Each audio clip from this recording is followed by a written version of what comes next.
¿Qué te viene a la mente cuando escuchas la palabra conservadurismo? Bueno, según la RAE, en la filosofía política se denomina conservadurismo en sentido amplio al conjunto de doctrinas y movimientos políticos que favorecen el uso del poder político o la fuerza del Estado para conservar o restaurar tradiciones, creencias o costumbres, ya sea de un pueblo o de una nación, que pueden ser de tipo religiosos, culturales o políticas. Ya si nos damos ejemplos más actuales, tenemos figuras como Donald Trump, Marine Le Pen en Francia, Bolsonaro en Brasil y como no mencionar al absoluto rockstar de este pensamiento, Javier Milei. Sí, el tipo que habla con su perro muerto. Pero hey, ¿quién soy yo para juzgar? A pesar de que claramente todos estos personajes tienen pensamientos y hasta objetivos bastante diferentes entre sí, a grandes rasgos podríamos decir que buscan salvar y mantener los viejos valores del malvado progresismo. Pero ya con esto creo que ha sido muchas chácharas sobre ellos, porque no será acerca de eso de lo que vamos a hablar hoy, sino que será de un conservadurismo en específico. Uno que hasta en el propio nombre suena hasta contradictorio, pero que, y quizás más importante para este punto, es uno que se encuentra casi completamente muerto en casi todo sentido. Pero no solamente hablaremos de eso, sino que también exploraremos cómo esto impacta y se desenvuelve en un mundo donde la URSS nunca cayó. ¿Y cuál es el verdadero impacto de esto? Espectadores, hoy vamos a hablar del neoconservadurismo.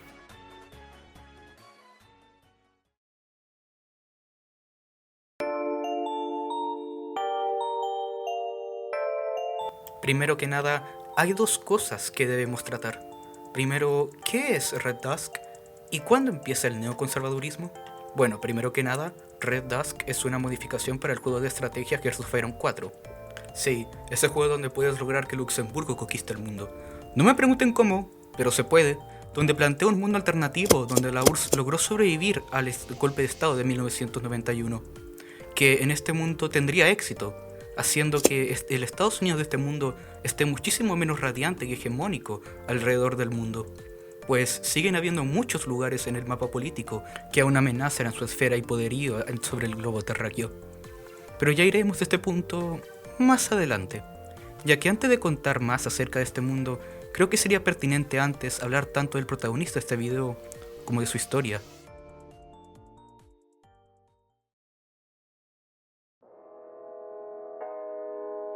Los 60 y 70 fueron cuanto menos curiosos en el aspecto político, pues no solamente a principios de este moriría el que es hasta el día de hoy recordado como un héroe nacional, John F. Kennedy, en un atentado que también nos haría valorar las increíbles habilidades del francotirador.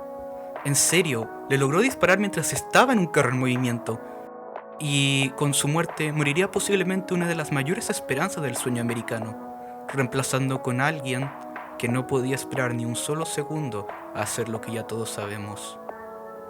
Pero en realidad, esta no es ni la antesala de lo que realmente causó la creación del movimiento neoconservador, ya que para saber eso nos tendríamos que mover unos años más, hablando de la presidencia de Nixon. En contra de lo que pudiera parecer, Richard Nixon era en verdad alguien que representaba casi todo lo contrario del que después se llamaría neoconservadurismo, y eso se puede enumerar en varios actos que llegó a hacer durante su presidencia, entre las cuales estaba el expandir el New Deal americano de manera radical. Sin embargo, hay algo en su legado que sí hizo la presidencia de Nixon, aparte de, pues ya saben, renunciar, pero que tendría peso después en la política neoconservadora. Hablo de la doctrina Nixon-Kissinger, una doctrina que se podría considerar intrínsecamente realista, por llamarlo de alguna manera. Esta es una doctrina que ofrece un enfoque pragmático de ver la geopolítica, o por su otro nombre, Realpolitik. Sin embargo, mientras se encargaba un enfoque pragmático, eso también se vio afectado en la pérdida de un sentido moral en la política exterior estadounidense. Si bien alguien podría reírse de esta afirmación, que al Chile a decir la verdad no lo culpo, solamente hay que ver la lista de cosas en las cuales este personaje estuvo involucrado, y la verdad, prepárense, porque no son precisamente pocas. Vietnam, Camboya, Bangladesh, Chile, Chipre, Timor Oriental, Israel, Argentina, África Meridional, Porcelana. ¡Wow! Pero, sin embargo, esto sigue sin como tal decirnos un posible origen o nacimiento del neoconservadurismo. Bueno, pues hay un evento que de hecho sí lo hace. Verás, ¿recuerdan cuando dije el tema de Richard Nixon representaba un tipo de conservadurismo en el Partido Republicano? Uno más intervencionista, que abogaba por el estado de bienestar. ¿Lo recuerdan? Good evening. The biggest White House scandal in a century, the Watergate scandal, broke wide open today. The Attorney General, Richard Kleindienst, has resigned because, in his own words, he had close personal and professional associations with people who may have broken the law. The two closest men to the president, H.R. Haldeman. Sí.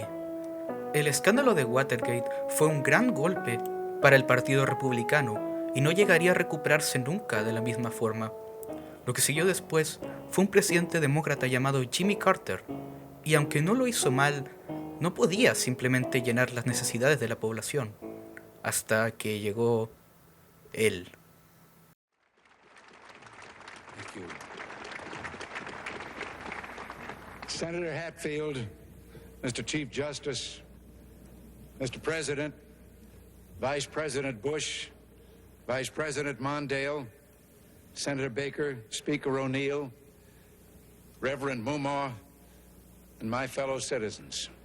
A ver, se puede decir mucho de Ronald Reagan, tal vez demasiado, pero aún con eso, la realidad existe, y es que con todos los problemas que tuvo, con todas las cosas que se le pueden echar en cara al bastardo, él lo hizo, lo logró.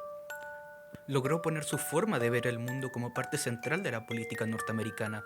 Y además serían estas las bases que él tomó también importantes para la creación del movimiento neoconservador, en las cuales se enumeran una política exterior agresiva e intervencionista, una política económica conocida como laissez-faire, o dejar hacer en español, que aboga por un pensamiento / modelo económico donde se separa al Estado de la economía, de la misma manera en la que se separa la Iglesia del Estado. Y por último, un pensamiento social conservador cristiano, en el que se responden a eventos o dilemas sociales con un prisma cristiano. De nuevo, independientemente que estés de acuerdo o no sobre las cuestiones que defendía, es un hecho que Ronald Reagan logró construir una narrativa que tuvo éxito absoluto en lo que respecta a la política, puesto que, a pesar de lo que pasaría más tarde, sus ideas parecían que se habían vuelto mainstream en el colectivo estadounidense. Sin embargo, un punto importante, y lo que hizo que triunfara tanto como se puede ver, fueron sus dotes para actuar, en el sentido de que el hecho de que él pudiera hablar de manera tan convencida de distintos temas y escándalos fue cierta parte esencial para construir su persona, ya que escándalos como el de Irán Contra, que en resumen fue una malversación de fondos para apoyar a una causa anticomunista en Guatemala, que vale agregar fue prohibido por el Congreso debido al tráfico de polvo chistoso, o también la proliferación del VIH en su gobierno y su poca o nula atención sobre este tema, que llevó a que fuera un problema en todo Estados Unidos y que hasta hoy en día sigue afectando al mundo, hace que sea siempre polémico hablar de este político. Y quizás lo que vaya a decir ahora sea una mirada muy parcial y tal vez algo incompleta, pero personalmente, a medida que investigaba para este video, no pude parar de pensar que el neoconservadurismo como ideología, lejos de esta faceta realista o pragmática, es en el fondo tremendamente superficial e idealista, y esto solamente se verá más a medida que avancemos. Aparte que la más grande prueba de esto es que cuando le tocó el turno a la mano derecha de Reagan gobernar para su segundo término, al no tener ninguno de esos dotes carismáticos de su predecesor, terminó perdiendo brutalmente. Pero Marcos, este era un video de Red Dusk y no has hablado casi nada de Joy 4. ¿Dónde están mis caminos esquizos? Shh. No, papu, no te preocupes. Pronto llegaremos allí. Solamente déjame hablar mal del neoconservadurismo un poco más y te diré cómo esto se relaciona a Red Dusk. Solo ten un poquito de paciencia.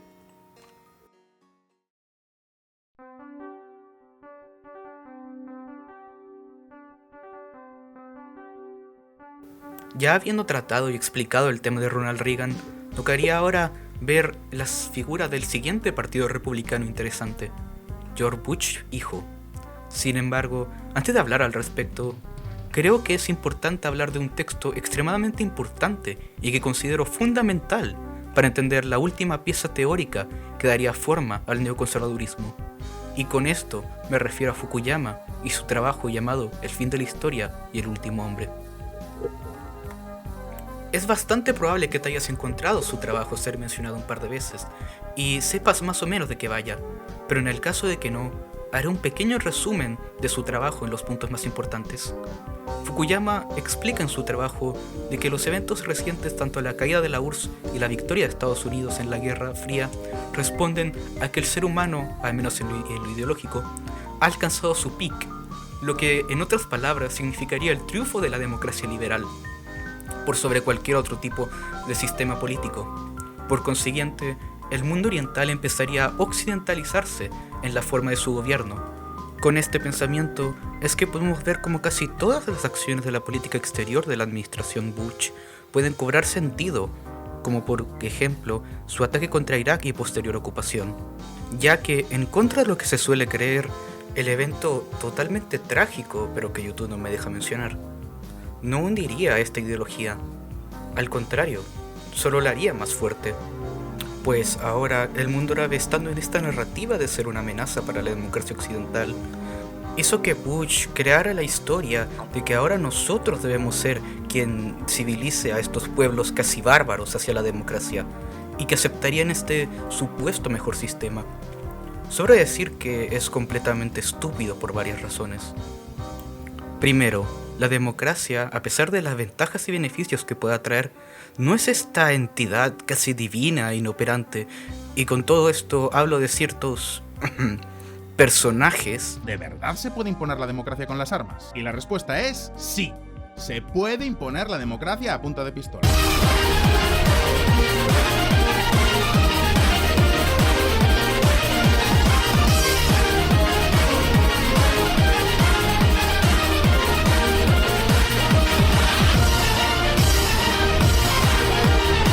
Que genuinamente creen esto. La mayoría de países en los cuales se impuso la democracia tenían de ya un pasado institucional democrático que se formó de manera orgánica, refiriéndose a menudo a los casos de Japón y Alemania tras la Segunda Guerra Mundial, o nacieron tras una serie de revueltas y movilizaciones sociales también orgánicas, refiriéndome a Europa del Este.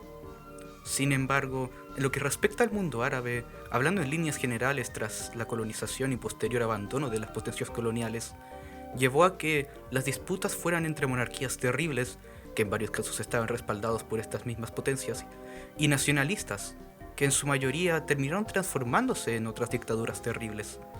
Por lo que, al no haber casi ningún periodo de democracia orgánica en el Medio Oriente, esperar que simplemente por ponerles un rifle en la cabeza iban a aceptar este sistema civilizatorio es bastante omiso.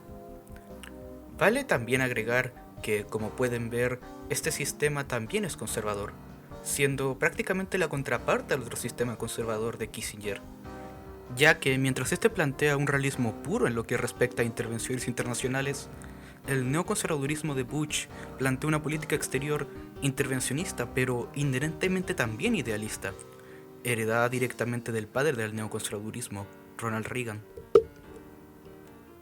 Pero Marco, con ese ya no quiero escuchar de geopolítica, por favor ve al punto ya. Está bien, está bien.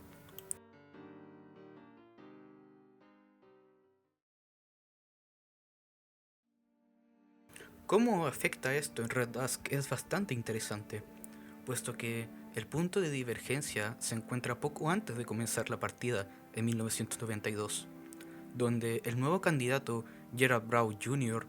logra tener una victoria contra su candidato George Bush padre, y a pesar de que en un principio podría llegar a ser un aire fresco para Estados Unidos, la realidad es que fue todo lo contrario, ya que tratando de hacer una posición favorable para su movimiento, él trató de ganarse a la parte del ala liberal de su partido y también ganarse el apoyo del Partido Reformista, un partido que recientemente había ganado fuerza entre el círculo más de izquierda de Estados Unidos.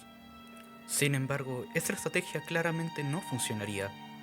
Además, la crisis de Yugoslavia, en la cual decidió no intervenir para resguardar la paz, le terminaría explotando en la cara cuando salieron evidencias de una masacre croata en Yugoslavia, dividiendo al Congreso y haciendo imposible a Brown avanzar más.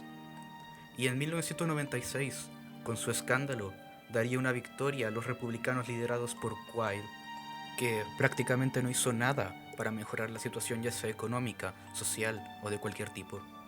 Por no hablar que los Estados Unidos, debido a años de gobiernos conservadores y a la todavía existente Unión Soviética, ha tenido que mantener un gasto militar en el ejército altísimo, que le ha dificultado mucho poder mejorar su desarrollo. Y en caso que no te hayas dado cuenta, yo te lo voy a decir. En Red Dusk controlamos un país donde el neoconservadurismo fracasó como ideología, fracasó como proyecto político. Debido a cosas como la nunca caída de la URSS o a la crisis económica, el neoconservadurismo nunca pudo formar una narrativa, nunca pudo hacer la ilusión de que ellos estaban derrotando al comunismo.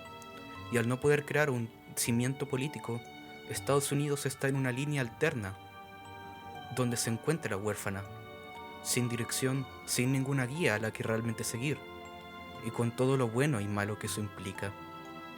Así que, ya que llegamos hasta aquí, ¿qué vas a elegir tú? ¿Decidirás hacer un Estados Unidos socialdemócrata? ¿Uno liberal? ¿O tratarás de salvar el neoconservadurismo? Así que elige bien, porque todo dependerá de ti. Muchas gracias por ver este video, yo fui Marco con S y nos vemos.